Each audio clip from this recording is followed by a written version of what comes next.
Yes guys, welcome back to another one. Today we're going to be going over today's trade recap on the 28th of July. So let's get straight into it. So first thing first, the first day of macro was washed. Nothing in there, so I'm not even going to bother going over that.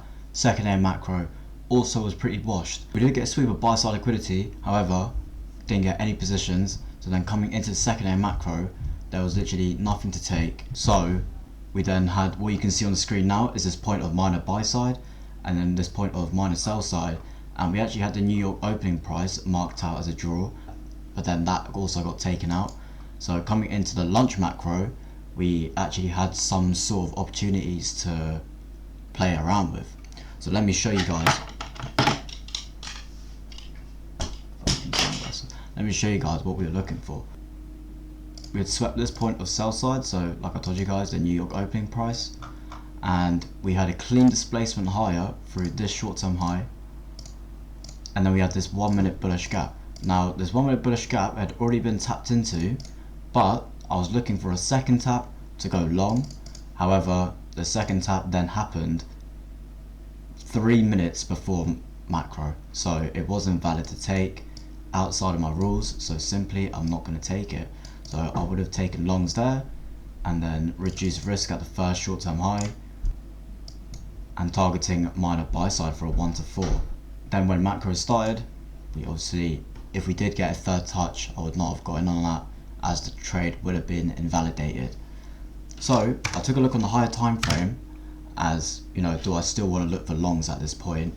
And this 5 minute high had grabbed my attention. So if we then look on ES, it's actually a point of equal highs combined with a 5 minute bearish gap. So that immediately caught my attention, so I'm marking that same point out on Nasdaq. So once we take that point, I was not comfortable with taking longs whatsoever once we've taken that point. So then what we can see is we've got a sweep of the short-term high on both NQ and ES, and then what we now see right here is displacement lower, so a really nice sharp displacement lower through this short-term low on both NQ and ES. However, what I did not see was that ES did not form a fair value gap, and I usually never get into a trade if both NQ and ES haven't formed a fair value gap. So this is where I had a bit of a lack of focus, as I was only looking at NQ right now. I'm focusing on getting my entry right. So it was only a little bit into the trade that I realized, oh damn, this actually isn't a very clean setup, because it's not ticking off every box on my list. Now instead of just closing out the trade, I thought, okay, NQ looks clean, so what I'm simply going to do is, instead of risking 12 handles all the way to the high, I'm going to risk around 8-9 handles instead to the first short-term high. It's a tighter stop, but that's what I wanted to do. I wanted to reduce risk. So, you know, because I already know that it's a low probability trade already. So now getting into this trade of this 1 minute bearish gap, I was then reducing risk at the first short-term low, and then my break-even point would have been this short-term low here. So let's see what we get. So there we have it. So that first short-term low got swept, so we're reducing risk to the previous short-term high. Alright, perfect. So now we're break-even at this point, and this is a risk-free trade. So let's see if we get break-even or final TP. And we were done for the day there. That was exactly at 5:15 or 12:15 New York local time. So end of the day there, and I called it off completely inside the VIP server, as there was no more clean sales to take.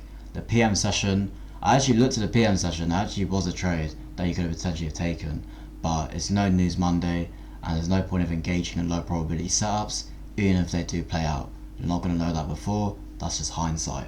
So, and in both scenarios of longs and shorts, you would have got stopped at a break even, because even if you had taken longs here, targeting minor buy side, you would have got stopped at a break even for when we were break even on the short, and then when the short hit break even, it then came back to our entry point and you would have got stopped out there. So both longs and shorts would have got stopped out. So yeah, that is what it is. And once you realize the kind of situation that you're in, where price is just ranging and accumulating, you know, there's not much you can do, and you simply just sit out. There's no point engaging in really just bad price action, guys. I don't understand people who just try to find and force a trade in all sorts of conditions. I gave it a go, didn't work out, and it is what it is. So I hope you guys have enjoyed this breakdown. It was a bit of a quick one. There wasn't much really going on today.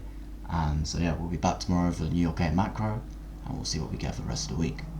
Let's get it.